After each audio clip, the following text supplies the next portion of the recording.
Si tu lis cette lettre en ce jour, c'est parce que ce message devait t'atteindre à cet instant précis.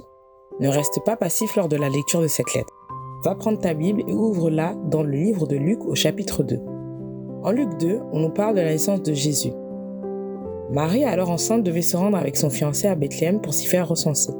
C'était un édit de l'empereur Auguste auquel tout le monde devait se soumettre. Arrivée à Bethléem, le temps arriva pour Marie d'accoucher. C'est dans une mangeoire que l'arrivée de Jésus prit place. La mangeoire était un endroit où l'on stockait de la nourriture pour animaux.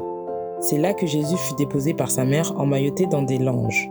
Si tu y réfléchis bien, la mangeoire est le dernier lieu où l'on allait chercher un nouveau-né. À combien plus forte raison, le Messie tant attendu par tout un peuple. Cet épisode nous rappelle que Dieu est souvent là où on ne l'attend pas. Sa venue parmi nous est arrivée de manière inattendue, empêchant une préparation. Combien de fois avons-nous entendu « Je range d'abord mes affaires avant de m'intéresser à Dieu. Laisse-moi d'abord profiter et après je regarderai à Dieu. » Rappelle-toi d'une chose, tu ne sais pas de quoi demain sera fait. Le souffle qui t'anime aujourd'hui est un don de Dieu. Alors ne remets jamais à demain ce que tu peux faire maintenant. Aujourd'hui, alors que nous quittons tout juste l'effervescence des célébrations de Noël, nous voulons mettre un accent particulier pour célébrer la vie.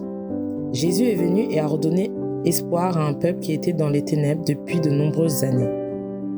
Rappelle-toi dans quelles conditions il t'a trouvé. Dans quelles conditions était ton cœur? Était-il propre? Était-il brisé?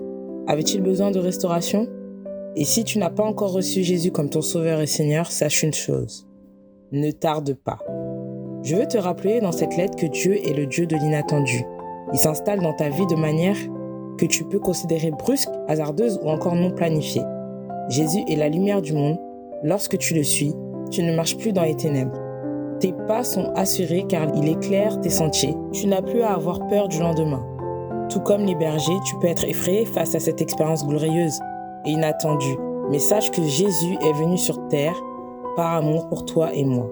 Il veut que tu te repentes de tes péchés et que tu lui soumettes ta vie. Il veut être ton berger qui conduira tes pas.